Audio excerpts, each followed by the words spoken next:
다섯 번째 강의, 중보자 예수 그리스도에 대해서 강의 시작하도록 하겠습니다. 제가 기도하고 시작하겠습니다. 하나님 아버지, 주님에 감사합니다. 저희들이 명절 잘 보내게 하시고 이제 또 하나님 앞에 우리 주 예수 그리스도에 대해서 저희들이 배우려고 합니다. 하나님, 저희들이 예수를 깊이 알게 하시고 피상적인 지식에 멈추지 아니하도록 하나님 저희를 붙잡아 주시옵소서. 저에게 지혜를 주시고 또 가르치는 자에게도 현명함을 주셔서 이런 온라인을 통해서나마 주의 뜻이 잘 전달되게 하여 주시옵소서. 예수 그리스도 이름으로 기도하옵나이다. 아멘. 좀 전에 말씀드린 대로 오늘은 제 6과 중보자 그리스도, 실제로는 웨스트민스터 신앙 고백서 상으로는 이제 8장이 되는데요. 우리가 예수 그리스도에 대해서 좀 살펴보려고 합니다. 특별히 이제 중보자 대신 예수 그리스도라고 우리가 부르는데요. 만약에 여러분들이 이런 질문을 받으신다면 뭐라고 말씀하시겠어요? 여러분, 예수님은 누구십니까? 이런 질문을 받으면 여러분들은 쉽게 말하기를 우리의 구주십니다, 하나님이십니다, 하나님의 아들이십니다, 하나님의 독생자입니다, 이런 얘기들을 여러분들이 하실 거예요.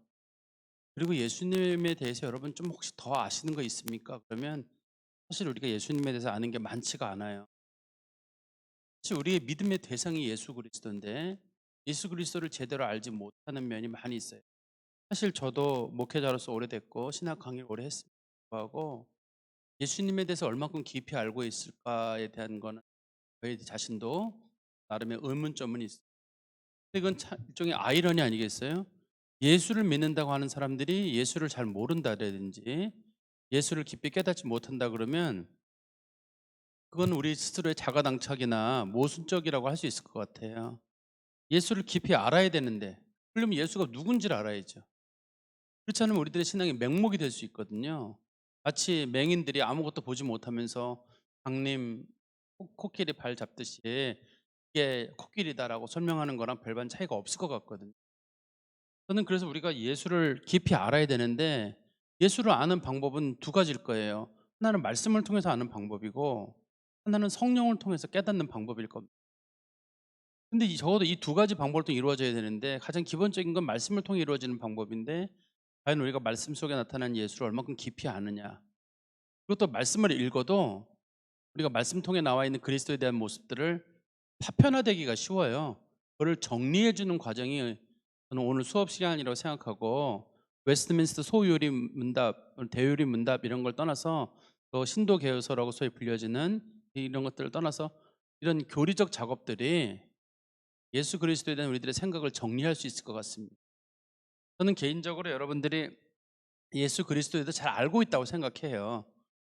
제가 생각할 때는 여러분들이 대신에 그를 표현하는 능력이 부족하다고 생각하고 또 신학교에서나 여러 목사님들을 통해서나 여러분들이 책을 통해서라도 예수 그리스도에 대한 많은 부분을 여러분들이 접했을 겁니다. 그런데 예수가 누구냐 하는 그 질문에 대해서 쉽게 대답을 못하는 이유는 그 정리가 되지 않았다거나 혹은 질문하는 사람들은 쉽지만 대답하는 사람들은 항상 어렵거든요. 그 대답자의 위치에 서 있기 때문에 대답을 잘 못하는 면도 없지 않아 있다고 생각합니다. 그렇지만 이제 그런 상황들을 충분히 이제 고려함에도 불구하고 우리가 예수님의 더 깊은 부분까지 들어가면 사실 좀 어려운 면이 있어요. 왜냐하면 하나님의 아들 예수 그리스도께서 우리 가운데 오셨다고 우리가 표현하는데 하나님은 차라리 우리가 신이라고 하는 어떤 한 영역으로 두거든요. 근데 예수님은 신과 인간 사이에 껴있는 중보자란 말이에요. 그런데 신앙 고백은 뭐라고 말하냐면 참 하나님이시며 참 인간이다. 이런 말부터가 사실 우리에게 조금 어려운 표현이에요. 그것이 인간적인 차원에서 봤을 때는 일종의 그 역설이거든요. 받아들이기 어려운 역설 같은 그런 거라서 어떻게 참 하나님이시며 참 인간일 수 있느냐. 참 하나님이시라는 건 가능해요. 그렇지만 참 하나님이시며 참 인간이라는 말은 그 자체 내가 스스로의 모순적을 갖고 있는 것처럼 보이기 때문에 이거는 믿음의 영역으로 들어가지 않으면 사실 인정하기 어려운 겁니다.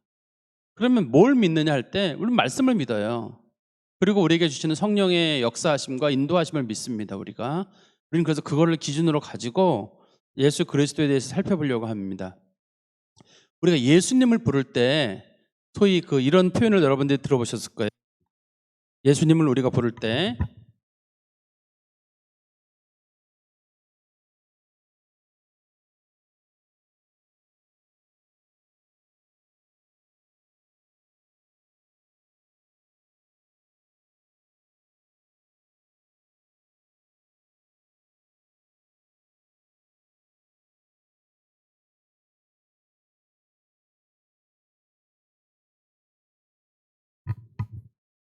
여러분들이 혹시 이런 표현을 들어보셨나요?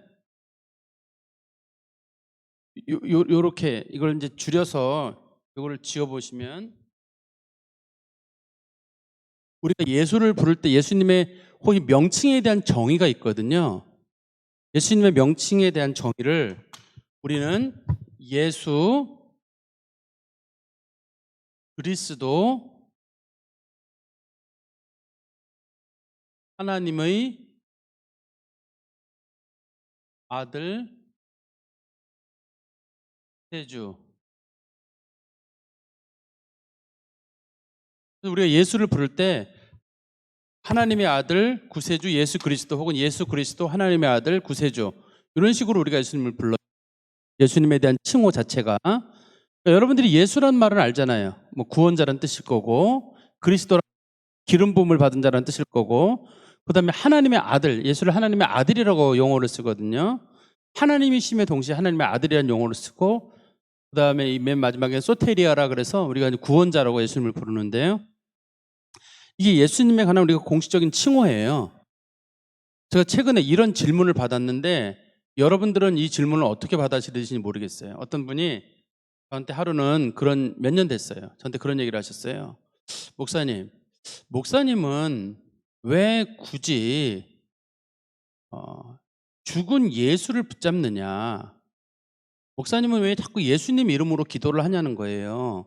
예수님 이름으로 기도하는 예수는 십자가에 달려 돌아가신 게 예수고 하나님 보좌에 올라가신 분은 그리스도신데 그러면 그리스도 이름으로 기도해야 한다고 하든지 아니면 예수 그리스도의 이름으로 기도해야 한다고 해야지 왜 굳이 예수님 이름으로 기도합니까?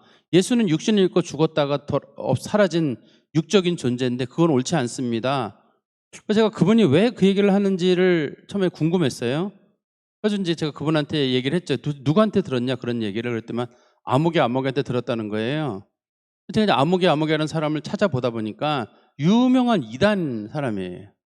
근데 그분이 그분의 책에 노출이 된 거죠.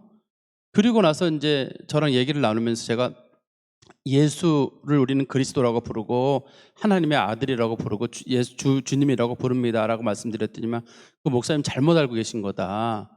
제가 아니 너무 쉽게 얘기하지 마라. 제가 그래도 총신에서도 신학 교수로 강의를 했고 이쪽 조직신학에서 박사도 딴 사람인데 그랬더니 그런 죽은 학문으로는 안 되고 예수에 대한 지식은 영적 지식으로만 된다. 가방끈이 긴 거 공부 많이 했다는 거 가지고는 이 지식을 알 수 없다라고 이제 그분이 말씀하시는 거예요. 근데 그분이 모 교회 장로예요. 나이도 상당히 많아요.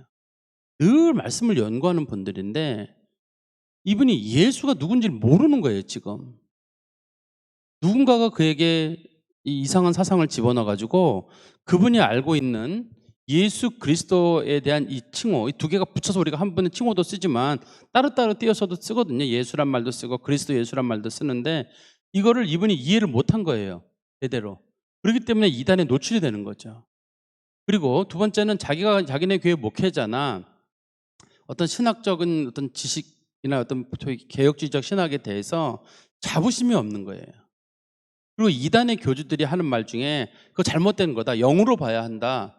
그런 식으로 얘기를 하는 거에 대해서도 그분이 많이 노출이 됐던 거예요. 잘 몰라서 그렇게 생긴 일이잖아요. 그래도 저한테도 그런 얘기를 하는 거예요. 또 하나는 저한테 물어보시면서 목사님 예수님이 보혜사입니까? 성령님이 보혜사입니까? 저한테 물어보는 거예요. 그래서 내가 예수님이 보혜사고 성령님도 보혜사죠. 그랬더니 그럼 잘못됐습니다. 성경에는 성령님을 보혜사 성령이라고 말하고 있지 어떻게 예수님을 보혜사라고 말합니까? 보혜사라는 말의 뜻이 이런 옆에 서가지고 그 사람의 변호를 해주는 변호인 혹은 중보자, 카운셀러 뭐 그런 뜻이 있거든요. 보혜사라는 말이. 그러니까 이 보혜사라는 말이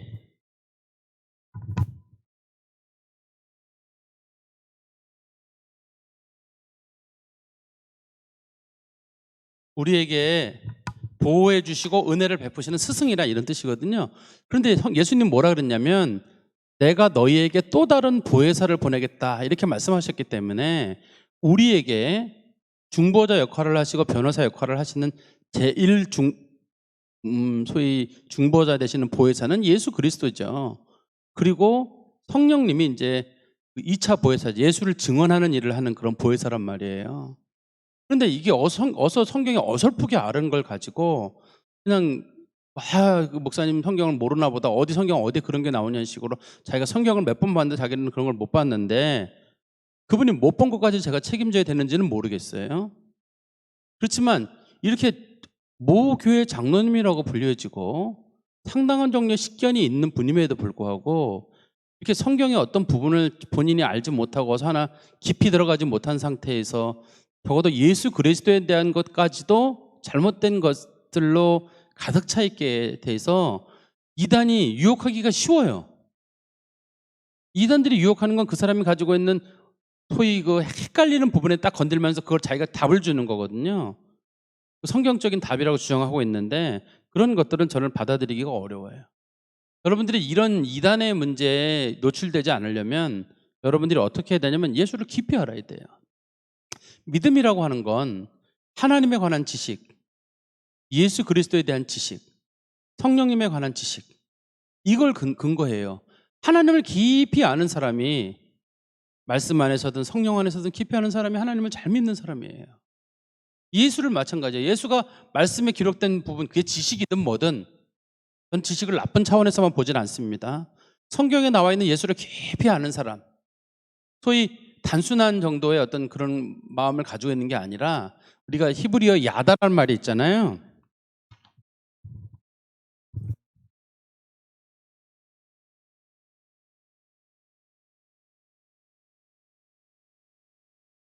히브리어 야다처럼 여호와를 깊이 안다고 할 때 우리가 여호와를 알자, 여호와를 힘써 알자라든지 내 백성이 지식이 없어 망하는도다.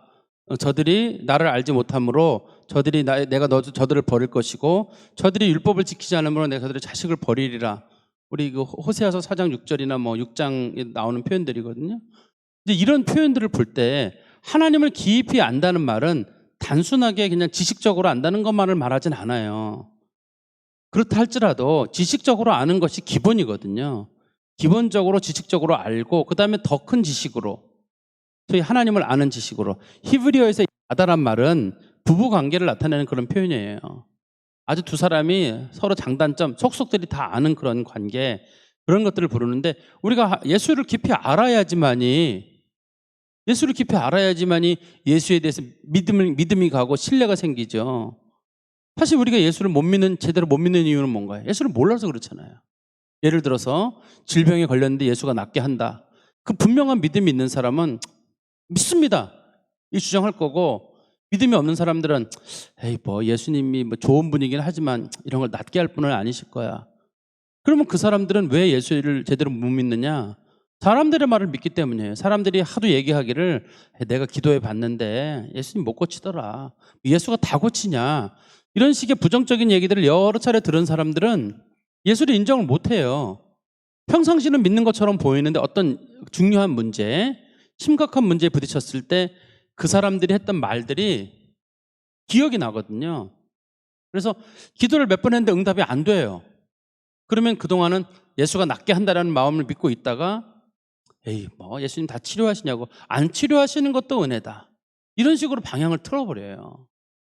믿음하고 별개 문제예요. 믿음이란 뭐냐면 예수가 낫게 한다라고 믿고 기도하는 거예요. 그럼 안 낫게 하면 어떡합니까?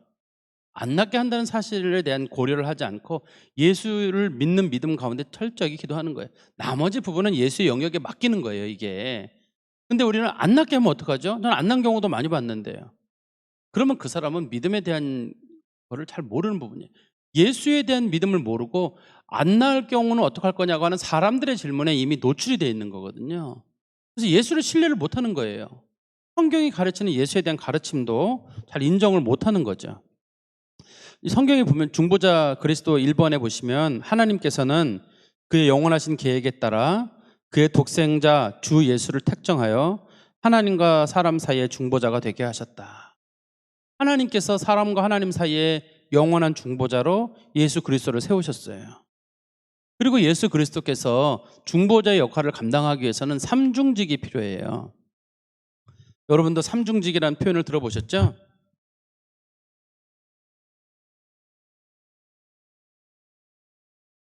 삼중직, 첫 번째는 선지자,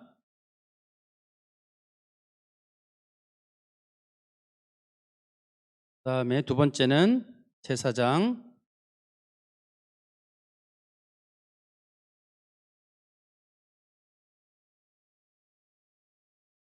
세 번째는 왕. 이걸 우리가 예수님의 삼중직이라고 하거든요.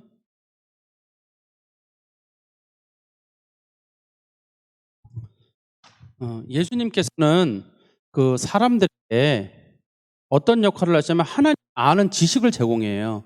우리가 하나님을 안다고 할 때 말씀을 통해서 아는데, 말씀은 누구의 말씀을 근거하냐면 예수 그리스도께서 하나님에 대해서 알려주신 그 믿음. 하나님이 누구냐에 대한 것도 성경 자체도 중요하지만 예수 그리스도의 말씀 있잖아요. 예수님께서 하나님이 누구라고 말씀하셨냐. 나와 아버지는 하나다. 아, 예수님과 하나님은 하나구나. 예수님은 하나님의 아들이구나. 우리는 예수님의 소위 자기 진술이라고 불려지는 걸 통해 가지고 하나님을 알게 되거든요. 죄에 대해서도 마찬가지. 죄가 뭐냐? 하나님의 아들 예수 그리스도께서 인간의 죄를 위해 세상에 오셨단 말이에요. 그럼 우리는 죄를 어떻게 받아들이냐면 죄가 참 심각한 거구나. 우리는 죄가 뭔지도 몰랐지만 하나님의 아들 예수께서 오신 것을 통해 가지고 우리가 하나님 앞에 죄를 지어서 그 문제를 풀려고 예수님이 오셨구나. 이게 죄가 무엇인지를 알려주는 역할도 누가 하시는 거냐면 선지자 역할을 하시는 예수 그리스도의 삼중직 중에 하나 역할을 하게 되고, 두 번째는 멜기세덱처럼 영원한 제사장의 피해 드리시는 분, 한 번 드리는 분이 아니라 자기를 한 번 드리심으로 영원한 제사를 드리시는 분.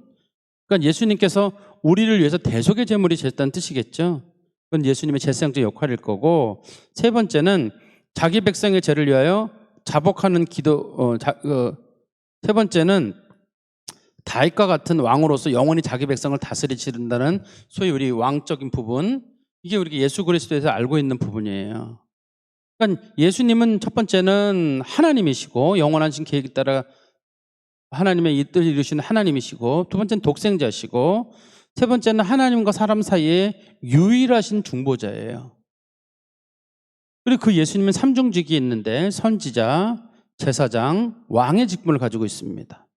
그리고 예수 그리스도는 교회의 머리라는 표현 쓰시잖아요.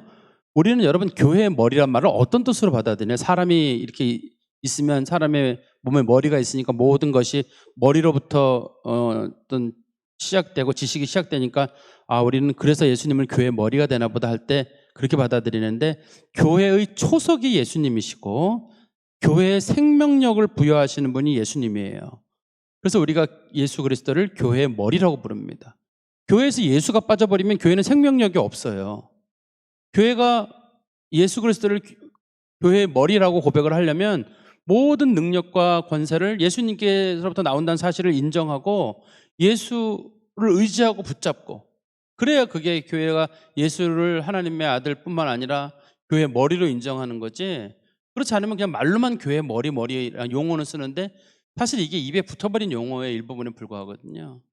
교회의 초석을 놓으신 분이 예수 그리스도시고 교회의 모든 생명의 근원이 예수 그리스도예요. 그리고 우리가 그 웨스트민스터 신앙 고백서에서 예수 그리스도를 그 교회의 머리란 용어로 이렇게 부릅니다.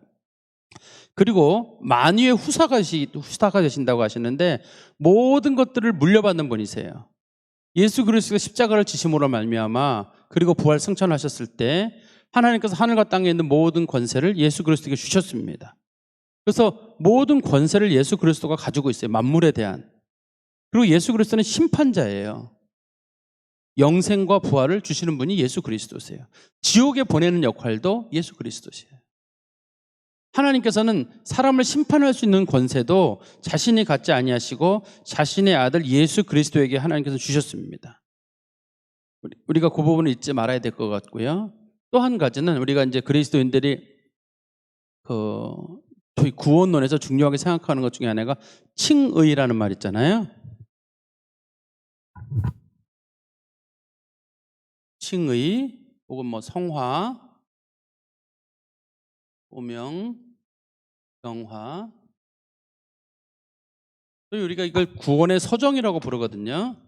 소명, 중생, 소중회, 회심, 신, 믿음, 칭의, 그 다음에 성화, 그 다음에 수양이라는 게 있어요. 양자됨, 그 다음에 견인, 영화.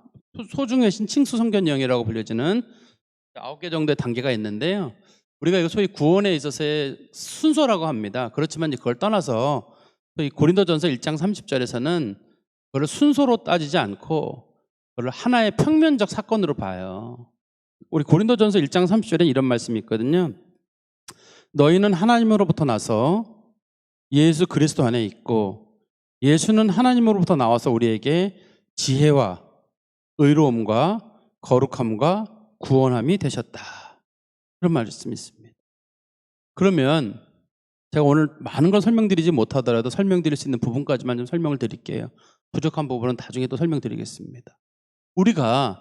우리를 의롭게 하시는 분이 누구시냐? 예수 그리스도예요. 의롭게 하시는 분이 예수 그리스도세요. 우리는 원래 의로운 사람이 아니라고 말씀드렸잖아요. 우리는 원래 의로운 사람이 아니에요. 또 의로운 사람일 수도 없고 우리를 의롭다고 여겨준다고 해서 성경에서는 그걸 칭의라고 부르는 거예요. 그냥 의롭다고 불러준다 그런 뜻이거든요. 그런데 우리가 왜 의롭게 되느냐? 예수를 믿으면 하나님께서 예수를 믿는 사람들을 의롭다고 여겨주시는 거예요.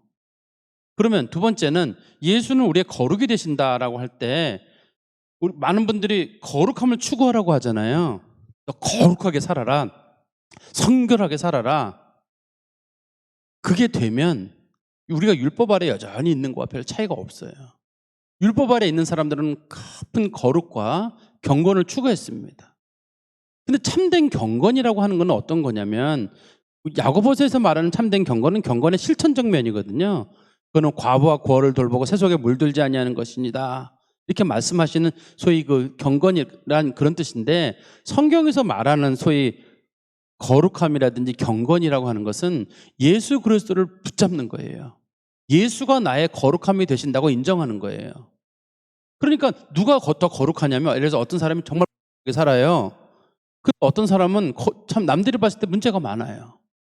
그런데 두 사람 중에서 문제가 예를 들어서 그 사람 행동도 바르지 못한 사람인데 늘 예수를 붙잡는 거예요. 늘 예수 앞에 나와서 기도하고 자복하고 예수의 거룩함을 제가 덧입기를 바라고 그 사람이 진짜 어려운 사람이냐 아니면 진짜 바리새인처럼 깨끗하고 바르고 말씀 보고 기도하고 그게 경건한 거냐? 성경에서 말하는 거룩이라고 하는 거는 바리새적 그런 거룩이 아니에요. 잘못하면 우리가 이 청교도의 어떤 거룩에 잘못된 면을 본받은 수가 있거든요. 거룩이라고 하는 건 예수 그리스도가 거룩하신 분이에요. 내가 의롭지 않는데 의롭다고 해주시는 분이 하나님 예수 그리스도시고 내가 거룩하지 않는데 나를 거룩하다고 여겨주시는 분이 예수 그리스도세요. 그래서 거룩을 추구하는 사람도 예수를 붙잡는 거예요. 대속도 마찬가지입니다. 내가 무슨 대가를 지불하는 것이 아니라 예수께서 대가를 지불하심으로 나를 구원하시기 때문에 나의 대속도 구원도 예수 그리스도예요. 그런데 유독 사람들이 그중에서 이 성화에 관련된 부분에 대해서만은 그래도 성화는 내가 하는 것 아니냐 그렇게 얘기하거든요. 그런데 고린도전서 1장 30절에서는 뭐라고 얘기했냐면 그리스도께서는 예수님은 우리에게 지혜와 의로움과 거룩함과 구원함이 되셨다 이렇게 말하잖아요. 우리에게 구원의 길을 알려주시는 분도 예수 그리스도시고 하나님의 지혜가 예수 그리스도예요. 말씀이 예수 그리스도시고 그 다음에 자기 백성을 의롭다고 불러주시는 분도 예수 그리스도시예요. 그것도 절대 잊으면 안 돼요. 그러니까 주여 주여 정말 예수 붙잡고 십자가 붙잡고 하는 사람 그 사람이 의로운 사람이지 그냥 예수 믿는다고 하고 예수에 대해서 그냥 마음에 깊이 두지 않고 살아가는 사람 예수 믿는 거 아니에요. 의로운 사람이 아니라는 거예요. 거룩한 사람도 마찬가지예요. 행동의 거룩함만 추구하는 것이 거룩한 것이 아니라 예수의 거룩함을 덧입기 위해서 늘 예수님 바라보고 십자가 바라보고 주여 죄인 왔습니다라고 하는 사람이 그 사람이 거룩한 사람이에요. 자기 거룩을 꿈꾸는 사람들은 절망할 수밖에 없어요. 인간이 오늘은 거룩하지만 내일은 거룩하지 않아요. 모레는 또 어떻게 될지 몰라요. 여러분도 잘 아시는 유명한 목회자들이나 유명한 성도들이 많이들 무너지잖아요. 그러면 그분들이 그런 무슨 신앙생활을 못해서 무너지느냐? 그게 아니라 인간이 약해요. 인간이 쉽게 무너질 수밖에 없습니다. 만약에 예수가 우리의 거룩함이 되지 않으시면 우리가 하나님 앞에 어떻게 서겠어요? 사람들은 누군가 어느 한순간 타락하거나 큰 죄를 저지르면 저 사람 큰 죄, 저 사람 지옥 간다 이런 식으로 말하는데 함부로 그렇게 말씀하지 마세요. 예수가 우리의 의로움이 되셔서 부족한 사람을 의롭다고 부르시듯이 예수가 우리의 거룩함이 되셔서 거룩하지 못한 자를 거룩하다고 여겨주시는 거예요.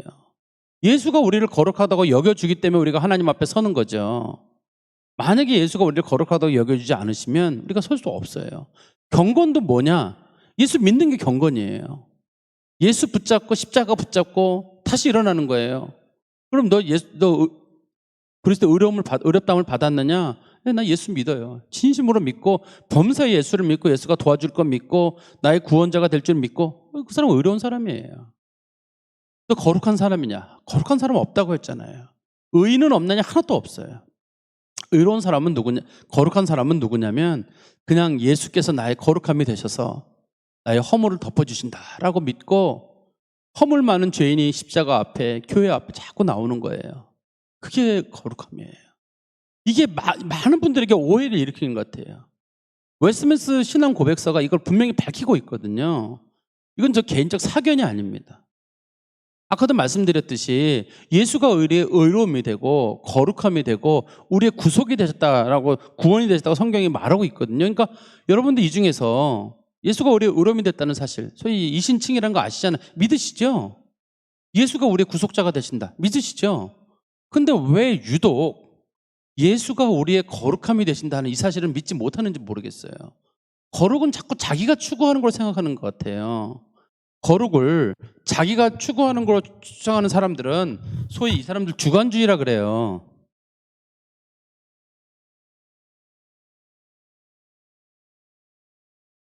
신앙의 초점을 예수 그리스도와 십자가에 두는 게 아니라 자기 경건에 두는 사람들, 자기 경건에 두는 사람들은 거룩함을 내가 추구할 수 있다고 믿어요. 그래서 사람을 바라볼 때도 저 사람 경건하다 경건하지 않다는 기준을 내가 정하는 거예요. 진짜 경건한 사람은 예수 믿는 사람이에요. 그 사람 거룩하지 못해도 예수가 거룩하다고 해주시고 성령께서 그 사람을 덮어주시고 감싸주시는 거예요. 그래서 예수 믿는 사람들을 누구도 그를 정죄받을 자라고 할 수가 없는 것이 예수가 그를 의롭다고 하시고 예수가 그를 거룩하다고 하시는데 누가 뭐라 그래요? 누가 그를 주께서 괜찮다고 하신 사람을 정죄하냐는 거예요. 하나님이 의롭다 하신 자를 사람 중에 누가 정죄하고 누가 그를 거룩하지 못하다고 할 수 있겠습니까? 성경에서는 예수가 우리에게 의로움과 그다음에 거룩함과 구속과 영화로움이 되신다 이렇게 설명하고 있어요. 여러분들이 이걸 꼭 좀 마음에 두세요. 그래야지 여러분들의 믿음에 흔들림이 없습니다. 두 번째는 이게 좀 예수 그리스도에 대한 부분 중에 조금 어려운 부분인 것 같아요. 이게 소위 예수님의 신분에 관련된 부분이고 예수 그리스도의 이제 본성에 관련된 부분이거든요. 사실 우리는 예수님이 누구냐 할 때 하나님의 아들이다라는 분을까지 우리가 아는데 그러면 그분은 어떤 분이시냐? 물론 그분의 존재 방식은 우리가 삼일체를 설명했듯이 우리랑 다른 모습이기 때문에 설명하는 건 쉽지 않아요. 그렇지만 적어도 예수가 어떤 분이신지에 대한 것, 성경에 게시된 것만으로도 알아야 되거든요. 그래야지만이 우리의 구원이 확실시 될 수 있어요. 첫 번째는 예수는 어떤 분이시냐면 참되시고 영원하신 하나님이세요. 예수를 때로는 하나님의 아들이라고 부르고 하나님의 독생자, 외아들이라고도 부르지만 예수는 영원 전부터 하나님과 함께 계셨다고 지난번에 말씀드렸잖아요. 그는 본질적으로 하나님이시고 잠깐도 하나님과 떠난 적이 없으신 영원하신 하나님이세요. 그분이 단 한순간도 인간의 몸을 입는 그 순간도 하나님의 영원한 속성을 버린 적이 없으셔요. 그분은 영원부터 영원까지 참 하나님이시고 그 다음에 실체에 있어서 본질에 있어서죠. 본질에 있어서도 성부 하나님과 한 본질을 가지고 있어요.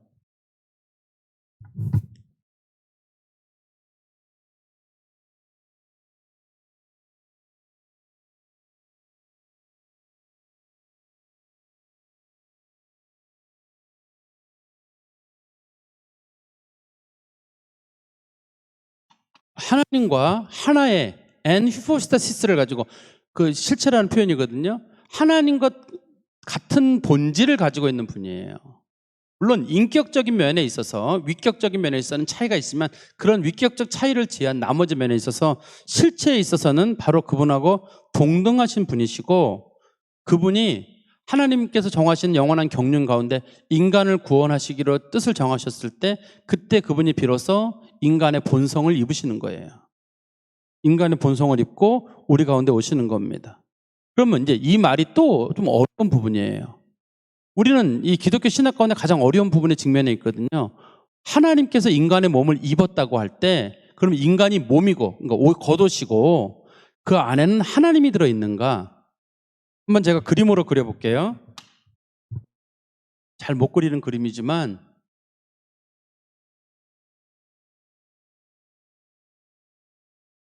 예를 들어서 사람을 이렇다고 생각해 보면은, 사람들은 이게 사람의 겉모양이 옷이라고 그러면 요 안에 하나님이 들어있다고 생각하는 사람들이 있어요.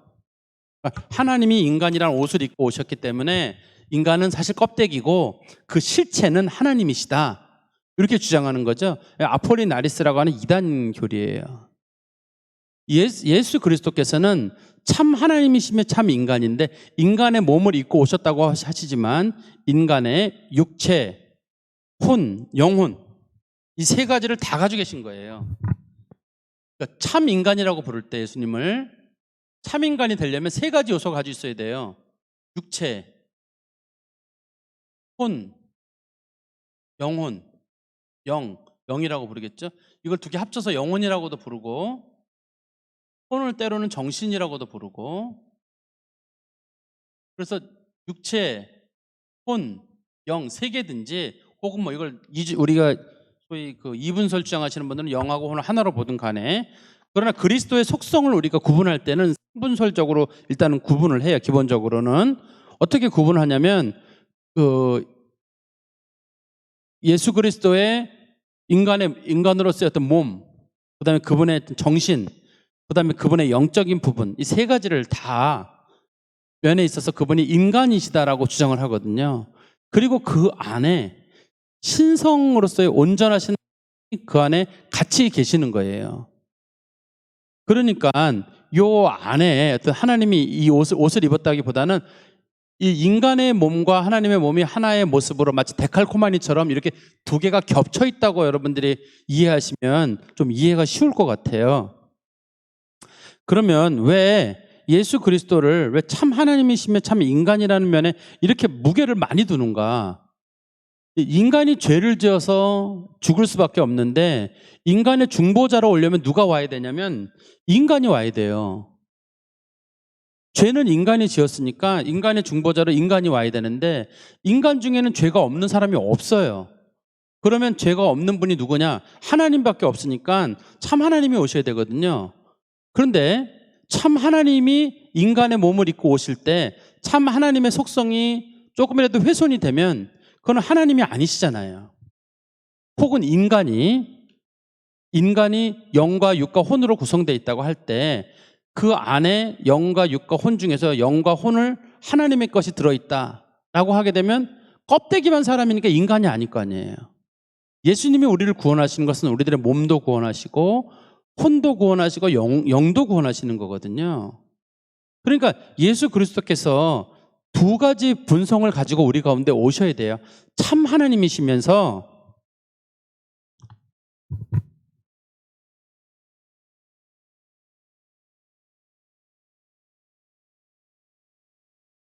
베레 데우스 베레 호모라고 하는 참 하나님이시면서 참 인간이라고 하는 그 두 가지 본성을 동시에 반드시 유지를 해야 됩니다. 그러려면 뭐가 하나에 걸리게 되냐면, 그러면 예수님이 인간의 몸을 입으시면 인간의 죄는 어떻게 됩니까? 그분이 죄는 있습니까? 없습니까? 라는 부분에 대해서 성경에서는 뭐라고 말하냐면 히브리서 4장 15절에는 그는 인간의 연약함을 입으셨지만 죄는 없으시니라. 죄가 없는 이유는 뭐냐면 성령으로 잉태됐기 때문이에요. 통상적인 어떤 인간의 관계를 통해 태어난 분이 아니라 하나님께서 성령을 통해서 여인의 몸을 빌려서 태어나게 하셨기 때문에 인간의 몸의 속성, 육체, 영, 혼, 이 세 가지를 그대로 다 가지고 계시면서도 하나님의 신성이 그대로 보존된 채로 예수 그리스도 안에 존재하는 그리스도가 우리 가운데 있는 거예요. 그런데 어떤 사람들은 이 예수 그리스도를 설명할 때 예수 그리스도는 하나님과 인간의 혼합물이다. 혼합물이 되면 안 돼요.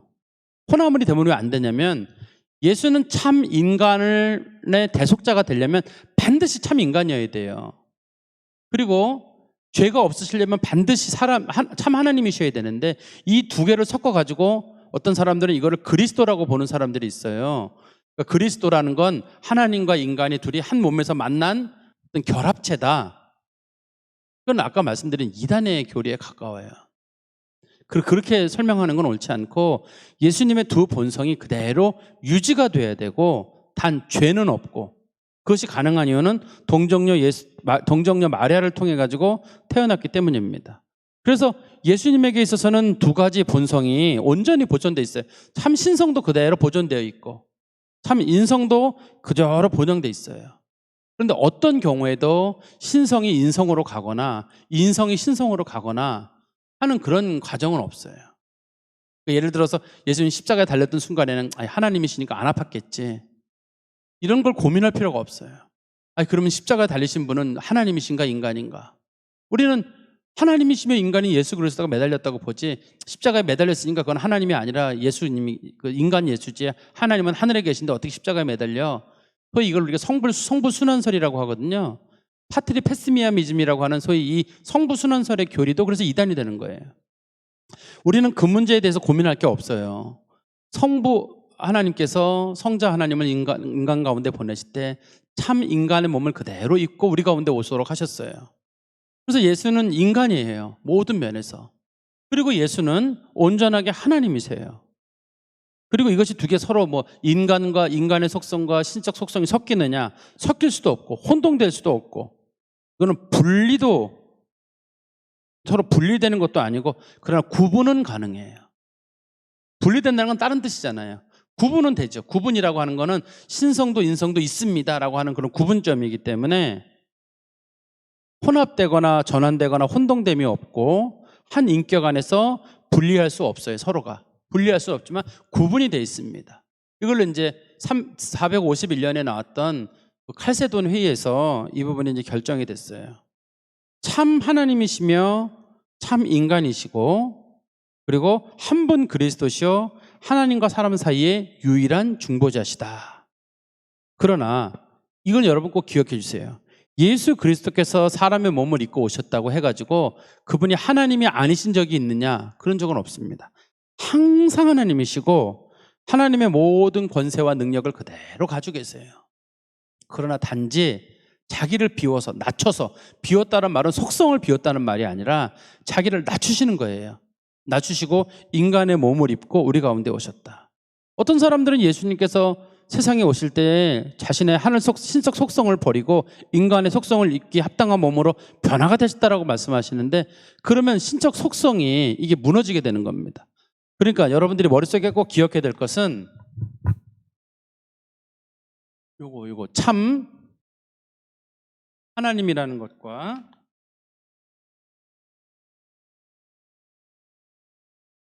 참 인간 요 두 가지가 반드시 유지가 돼야 돼요. 한 그리스도 안에서.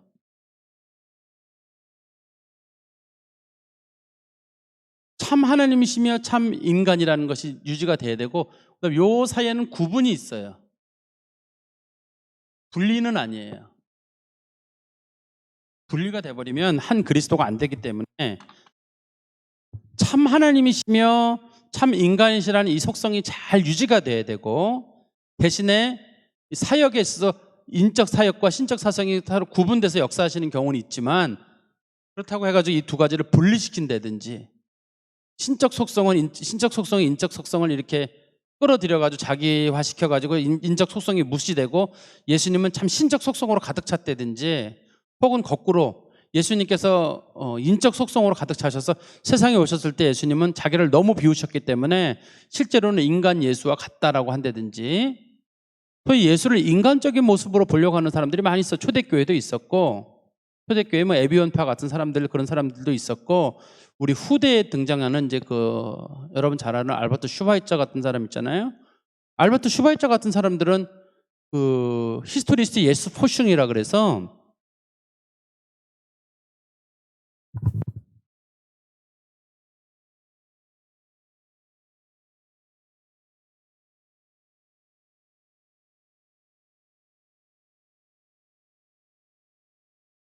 히스토리스트 예수 포숑이라 그래서 역사적 예수 탐구라고 하는,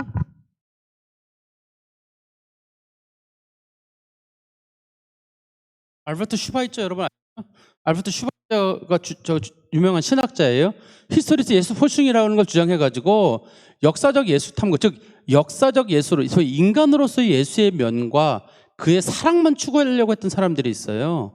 그것도 옳지 않아요.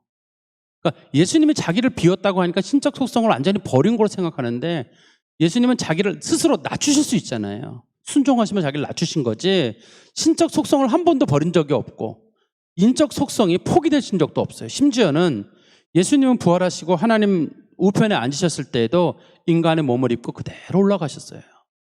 우리가 부활을 얘기할 때 영이 부활합니까? 육이 부활합니까? 할 때 우리는 영육이 다 부활한다고 믿어요. 그 이유는, 영육이 다 부활한다고 믿는 이유는 예수 그리스도께서 인간의 영을 취하셨고 인간의 혼을 취하셨고 인간의 몸을 취하셨다는 사실 우리가 알잖아요. 근데 예수님이 부활 승천하실 때 인간의 몸을 입고 그대로 올라가셨단 말이에요. 그러니까 우리는 예수께서 취하셨던 것들은 우리가 다 그대로 예수와 함께 하늘나라에서 취할 것으로 믿어요. 예수님 그거 보여주시려고 그 참 부끄러운 인간의 몸을 입고 하늘나라에 올라가신 거거든요. 영원하고 거룩하신 하나님 앞에서 인간의 몸은 초라하죠. 설령 그게 부활체라 할지라도 그리스도의 거룩하심에 비하면 초라할 겁니다. 그러나 예수 그리스도께서는 우리가 하나님 앞에 영육 간에 다 부활한다는 걸 보여주시려고, 예수처럼 되게 한다는 걸 보여주시려고 인간의 몸을 입고 부활하신 거예요. 그러니까 여러분, 인간이 부활한다고 할 때 영도 부활하고 육도 부활하고 혼도 다 부활하는 거예요. 예수가 그러하셨듯이 예수께서 살리셨던 그대로 우리가 살아난다는 사실을 우리가 믿으면 돼요. 이게 그리스도인데 참 신비해요. 이거를요 그렇게 이해하는데 어렵진 않습니다. 기본적인 어떤 선만 그어주면 돼요. 예수는 참 하나님이시다. 예수는 참 인간이시다. 한 번도 이 속성이 서로 섞이거나 혼합되거나 서로 이렇게 흡수되거나 그렇게 하신 적이 없다. 인간적 예수는 그대로 인간적인 모습이고, 그래서 인간의 모든 아픔을 지시고 인간의 어떤 고통들을 겪으시고 친히 체휼하시고, 그러면서도 하나님의 신적 속성은 그대로 변화되지 않은 상태로 그대로 유지하고 계시는 것, 그것이 예수 그리스도에 대한 설명이겠죠. 아까 말씀드렸던 451년의 칼사돈 회의에서는 그 관련돼서 몇 가지 이단들이 이제 좀 나중에 등장하게 되는데, 첫 번째는 그리스도가 사람의 육과 혼을 가지고 있으나 영 대신에 로고스가 들어있다, 이렇게 주장하는 사람들이 있었어요.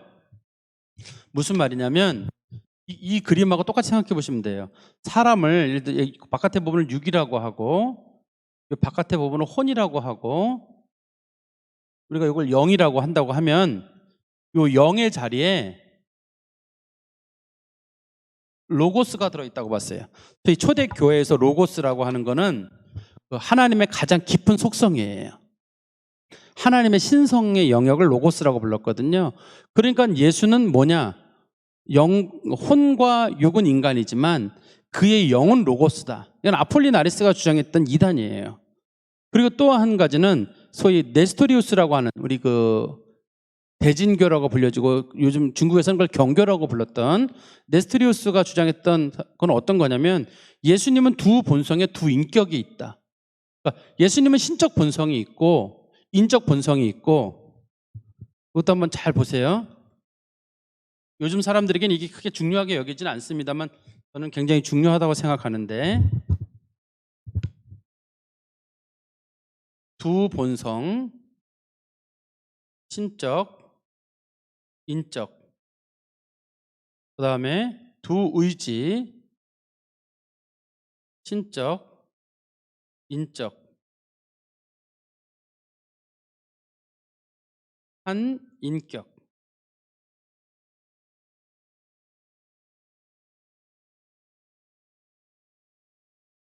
자, 보세요. 이 정통 교리는 뭘 주장하고 있냐면 예수님은 신적 본성과 인적 본성을 가지고 있다. 맞죠? 완전한 하나님이시고 완전한 인간이라는 뜻이에요. 예수님에게는 신적 의지와 인간적 의지가 있어요. 예를 들어서 예수님께서는 어떤 부분에서는 하나님과 자신이 교통하는 것을 얘기하시고 있고, 어떤 부분에서 예수님께서는 십자가 앞에서 괴로워하시는 인간의 모습을 보이고 있거든요. 할 수만 있거든 이 잔을 내게서 옮겨달라고 예수님 2번이나 기도하시는 장면이 등장하거든요. 겟세마네 동산에서. 그건 이제 인적 의지와 신적 의지가 분리된다고 보는 거예요. 그러면 인격적으로 봤을 때 예수님은 두 분이냐, 참 하나님이시며 참 인간이니까 예수님은 두 분이냐, 인격에 있어서는, 그러니까 겉으로 드러난 모습, 어떤 표현 형식에 있어서는 하나예요. 한 인격이. 이 한 인격을 우리가 그리스도라고 부르죠.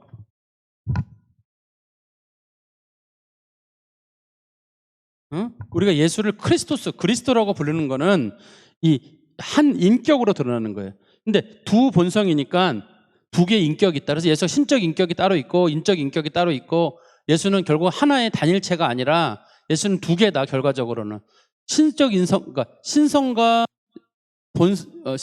신성과 인성이 구분되고 신적 의지와 인적 의지가 분리가 되지만, 구분이 되지만, 그러나 이 인격에 있어서만은, 위격에 있어서만은 이분은 하나예요. 그리스도를 둘로 셀로 나누는 건 옳지 않은 거거든요. 이걸 주장했던 사람이 네스트리우스라고 하는 사람이에요. 그런가 하면은 유티쿠스라고 불려지는 사람은 뭘 주장했냐면 신성이 흡수되었다. 즉 신성이 임하놓고 인성이 임하놓다 그러면 여기에 여기로 들어갔다는 거예요. 왜냐하면 신성이 크고, 그러니까 예수님은 하나님이시고, 하나님이란 분은 광대무변하시고 끝없이 넓으신 분이시잖아요. 그분이 인간 몸 안에 머무를 수 없다고 보니까 그는 주장하기를, 그게 어떻게 인간의 몸 안에 머무를 수 있겠는가. 예수는 그리스도가 되실 때 인격적인 속성은 다 사라지고 예수의 인격은 신성 안에 들어갔다. 그렇게 주장하는 사람들이 있거든요. 그것도 마찬가지로 이단 교리예요. 요즘 말하는 이단들처럼 그런 다양한 종류의 이단은 아니라 할지라도 초대교회에는 이런 이단들이 횡행했고, 이런 이단들의 문제에 대해서 교회가 굉장히 민감했습니다. 특히 초대교회 이걸 잘못 세워놓게 되면 세계 교회가 한 번에 잘못된 방향으로 나아가요. 그런데 하나님께서 참 감사하게도 초대교회에 좋은 교부들을 세워줬어요. 아타나시우스라든지 시릴이라든지, 혹은 갑바도교의 교부들 중에 니사의 그레고리나 나지안주스의 그레고리나, 그다음에 다메섹의 요한이라든지, 이런 많은 학자들을 통해 가지고 이단들 정말 똑똑한 사람들, 이단들이 많았거든요. 그럼 그 이단들이 나쁜 사람들이었느냐? 나쁜 사람들이라기보다는 하나님의 교리를 인간적인 방법으로 합리화시키려고 했던 사람들이에요. 초대교회 이단들은 이 합리성을 가진 사람들입니다.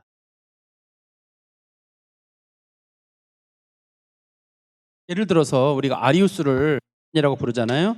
아리우스가 왜 이단이냐면, 아리우스는 그 예수 그리스도께서 하나님이시며 인간이시라고 하는 그 면을 동등이라고 하는 차원을 아리우스는 인정할 수가 없었어요. 그러니까 아리우스가 뭘 주장했냐면, 그래도 하나님의 아들이니까 최소한 아들은 아버지보다 그 속성에서 낮다, 등급이 낮다고 보신 거예요. 그러니까 이제 그 사람이 종속론적 삼위일체론을 주장한다든지, 혹은 그 헤테로시우스라고 불려지는 소위 그 하나님과 예수님은 다른 그럼 이종 본질을 가지고 있다 주장했던 말이에요. 우리가 봐도 합리적이죠. 어떻게 하나님이 동시에 아들이 되고 어떻게 아들이 하나님이 되느냐, 그리고 아버지와 아들이 동등하다는 게 어떻게 말이 되느냐. 그건 헤테로시우스라고 지난 시간에 제가 말씀드렸던 헤테로시우스라고 불려지는 부분이 아리우스에게 합리적이죠. 근데 성경은 뭐라고 되어 있냐면 아버지와 아들은 하나다. 그러니까 우리는 이해는 다른 게 이해가 되는데, 교리적으로는 성경을 근거해서 하나가 성경에서 맞는 거예요. 그러니까 초대교회 이단이라고 불려지는 사람들은 문제가 많은 사람들에게보다는 합리적인 사람들이에요. 성경에서의 본문, 성경이 뭐라고 말씀하시냐가 초점이 아니라 어떻게 내가 이해할 것이냐. 근데 요즘 이단들은 교회를 해치려고 하는 이단들이니까 사실 요즘 이단들은 이단이라고 하기가 어렵고 뭐 신천지라든지 그런 건 이단이라고 보기 그렇고 그냥 다른 종교라고 보셔요, 여러분. 우리가 불교를 다른 종교라고 보고 이슬람을 다른 종교라고 보듯이 그냥 다른 종교라고 봐야지, 그분들을 기독교로 보고 기독교의 범주에서 뭐 요번에 뭐 기독교 신천지 쪽에서 뭐 이단이 어떻게 나왔다, 뭐 기독교 예수 뭐 신천지 장막교회인가 뭐 그런 이름도 쓰기도 아까워요. 초대교회 이단이라고 불려진 사람들은 주로 합리성을 가지고 이해하려고 했는데 경에 있는 말씀을 함부로 풀지 말라고 했는데 자기들이 그 말씀을 함부로 풀려고 하다가 걸려 넘어진 사람들을 부르는 말이에요. 그리고 오늘날에 우리가 자유주의라고 불려지는 사람들 있잖아요. 성경 말씀 66권을 하나님의 말씀으로 인정하지 않는다라든지 그 안에 나온 예수를 인정하지 않는다라든지 제대로, 그런 것도 사실은 이단이라고 보기 어려워요. 소위 메이첸이 소위 기독교와 자유주의라는 크리스천어텐 리버럴리즘이라고 하는 기독교와 자유주의라는 책에서 그 얘기를 했어요. 아니 예수의 신성을 부인한다든지 동성녀 탄생을 부인한다든지 예수와 하나님의 속성에 관한 걸 부인한다든지 역사적인 어떤 육체적 부활을 부인한다든지 이게 어떻게 기독교예요? 지금 그런 세계 교회가 지금 이쪽으로 가면서 이 사람들과 어떻게 하나의 유니피케이션, 통일성을 이루느냐에 사람들이 무게를 두고 있는데 그거는 그냥 다른 종교라고 보셔. 여러분들도 마음도 편하고 싸움도 안 나요. 다른 종교 사람들하고 싸울 필요가 뭐 있어요? 예수가 아니라고 주장할 때 당신 알겠습니다. 예수가 하나님의 아들이 아니라고 하는 당신의 뜻이 뭔지 알겠습니다. 불교도도 뭐 그렇게 하니까요. 그냥 이렇게 인정을 해야지. 어떻게 예수 믿는 사람이 예수가 하나님의 아들이 아니라고 할 수 있느냐? 어떻게 동정녀 탄생을 부인할 수 있느냐? 성경의 축자 영감을 부인할 수 있느냐? 하나님의 영이 아니고선 예수를 주라 고백할 수 없다고 했듯이 그들이 하나님의 영을 받고 나서 그렇게 할 수는 없는 일이거든요. 그런 것들은 이단이라고 보기 어려워요. 다시 본문으로 들어가면 소위 우리가 예수 그리스도에 대해서 초대교회에 많은 생각을 가지고 있던 사람들은, 특히 이단들이라고 불려지는 사람들은 요즘으로 말하면 아주 안타깝고 불쌍한 사람들이에요. 근데 그들은 왜 그토록 그걸 주장했냐면 소위 당시에 헬라 철학이라고 불려지는 것과 그리스 로마의 철학이라고 불려지는 그 부분과 자신들이 가지고 있는 소위 인간적 합리성을 놓고 봤을 때 이게 안 받아들여졌던 거예요. 못 받아들이겠다고 하는 거예요, 그 사람들이. 그걸 최대한 인간적으로 이해하려고 했던 거예요. 그러니까 제가 안타깝다고 표현을 쓰는 거예요. 이해가 안 돼요. 어떻게든 이거 이해하려고 그러고 이해를 해야 설명을 하잖아요. 근데 기독교는 이해할 수 있는 면이 있고 그냥 믿음의 영역으로 넘어갈 수 있는 부분인데, 믿음의 영역은 뭐냐면 성경을 하나님의 말씀과 진리로 믿고 고백을 하기 때문에 그 다음에 드러나는 부분, 그 성경에 나와 있는 모든 얘기는 다 사실이에요. 내가 이해할 수 있건 없건 상관없이 우리는 그걸 순수하게 하나님 말씀으로 믿어요. 그래서 터툴리아누스가 그런 말을 했거든요. 여러분들도 많이 들어보셨을 것 같은데, 크레디 일레 에스트 인 앱툼 에스트, 이걸 뭐 다른 말로 이렇게 쓰죠. 크레도 피아 압스루둠이라고, 나는 뭐 불합리하기 때문에 믿는다라고 하는데 실제로는 뭐 그런 뜻은, 그거랑 뜻은 좀 달라요. 하나님의 말씀은 우리가 이해할 수 있으면 이해하고 말죠. 이해할 수 없기 때문에 너무너무 불합리해요. 어떻게 참된 하나님이 참된 인간이 되고, 어떻게 그것이 두 속성이 서로 구분된 상태로 있을 수 있고, 한 인격 안에 나타날 수가 있고, 두 개의 의지는 따로따로 존재할 수 있고, 어떻게 이게 가능할 것이냐. 성경이 그렇게 말하고 있기 때문에 우리가 그걸 믿고 그냥 따라가는 거예요. 그거는 역사적 증인들과 성령이 그렇게 증언했고, 우리는 이해하지 못한다 할지라도 성령이 그렇게 증언을 했고, 그 성령의 기록을 받은, 감동을 받은 제자들과 사도들이 기록을 했고, 그 책이 지금도 남아서 하나님 말씀으로 우리에게 역사하고 있기 때문에 기독교는 그런 성경의 종교예요. 합리성을 주장하는 사람들하고는 이 싸움 자체가 잘 안 돼요. 여러분들이 예수를 깊이 안다고 할 때 이 부분도 여러분들이 알아두고 해야 돼요. 만약에 왜 이 부분이 그렇게 중요한가요? 참 인간, 참 하나님. 그런 말들이 누군가에게는 낯설게 들리고 그게 구분이 지금 별로 안 좋아 보일지 모르겠는데 그게 왜 꼭 있어야 되냐면 참 인간이셔야 인간의 대속자가 될 수 있어요. 인간이 죄를 저질렀기 때문에 참 인간이어야 돼요. 인간의 육체와 인간의 혼과 인간의 영혼이 함께 죄를 저지르는 거거든요. 그러니까 인간의 본성 모든 것을 취하신 분이셔야 되려면 참 인간이셔야 되는데 인간은 죄가 있잖아요. 죄가 없는 온전한 분은 하나님밖에 없잖아요. 사람은 거짓되다 하나님은 참되시다고 한 것처럼 하나님만이 참되시기 때문에 그 하나님의 속성을 입으신 그 예수 그리스도께서 오셔야만 되는 거예요. 근데 두 개가 섞인다. 두 개가 섞일 수가 없어요. 왜냐하면 각각의 역사가 따로 있어야 되기 때문에 무제한 속성으로 하나님의 일을 이루시는 분이 따로 있고 그 다음에 이 인간의 배를 죽음을 위한 대속조로 남아야 되는 역할이 따로 있고 그러면서도 한 분 그리스도 몸 안에서 거룩한 일을 이루시는 하나의 인격체로서 예수 그리스도가 있어야 되기 때문에 우리는 이거를 소위 사실 진술로 놓고 보지 합리적 진술이라고 이걸 주장하거나 하는 건 아닙니다. 제가 뭐 오늘은 여기 더 많은 부분이 다음에 제가 그리스도에 관련된 부분은 더 중요하니까 조금 좀 설명을 더 드릴 텐데요. 오늘은 조금 좀 두 가지만 제가 정리해 드릴게요. 하나는 예수가 우리의 의로움이잖아요. 우린 예수로 말미암아 의롭다함을 얻었어요. 예수로 말미암아 거룩함을 얻었어요. 예수가 그 사람 의롭다고 하셨으면 사람이 뭐라고 하지 마세요. 예수가 그 사람을 거룩하다고 하셨으면 사람이 정죄하지 마세요. 예수가 그 사람을 위해 죽었다고 하시면 사람이 그 사람 지옥 간다 아니다 함부로 말하지 마세요. 하나님이 하시는 일은 반드시 하시는 일이기 때문에 우리의 의로움도 예수시듯이 우리의 거룩함도 예수시고 우리의 대속주도 예수셔요. 대신에 예수 믿는 사람들은 그 예수에 순종하는 삶을 살아가는 거예요. 그리고 하나님을 칭찬받는 삶을 살아가는 거고 제일 칭찬받는 건 예수 믿는 거예요. 예수가 나의 의로움이 되셨습니다. 나의 거룩함이 되셨습니다. 나의 구속이 되셨습니다. 믿는 거 이게 제일 중요합니다. 두 번째는 우리의 구세주로 오신 예수 그리스도의 본성에 관한 부분이에요. 부분 참 하나님이셔요. 하나님과 동일 본질이세요. 본질이 똑같아요. 하나님의 본성 그대로 가지시고 인간의 본성 그대로 입으시고 우리 가운데 오셨습니다.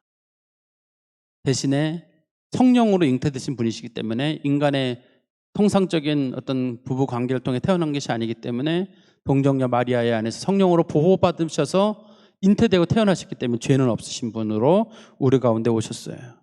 그래서 우리는 참 하나님을 믿고 참 인간이신 예수 그리스도를 믿고 한 분 그리스도 우리에게 유일한 중보자. 사실 다른 중보자가 있을 수가 없어요. 하나님의 독생자가 하나인데 어떻게 다른 중보자가 있을 수 있어요. 하나님의 독생자가 사람의 몸을 입고 오신 그분 유일한 독생자 예수 그리스도를 믿는 겁니다. 여러분들이 이거 깊이 마음에 두시고 사시기를 간절히 소망합니다. 기도하겠습니다. 하나님 아버지 은혜 감사합니다. 우리가 예수를 믿는 것은 하나님의 영이 우리에게 감동을 주시고 그것이 말씀에 기록되었기 때문입니다. 마음에 잘 두게 하시고 흔들림 없는 믿음 생활하게 하여 주시옵소서. 그리고 기독교가 아닌 다른 종교들로 인해서 또 기독교 비슷한 유사 사상에 의해서 우리들의 생각이 흐트러지지 않게 하시고 그것들 때문에 너무 마음 쓰지 아니하도록 저희들의 심령도 굳게 붙잡아 주시옵소서. 예수 그리스도의 이름으로 기도하옵나이다. 아멘.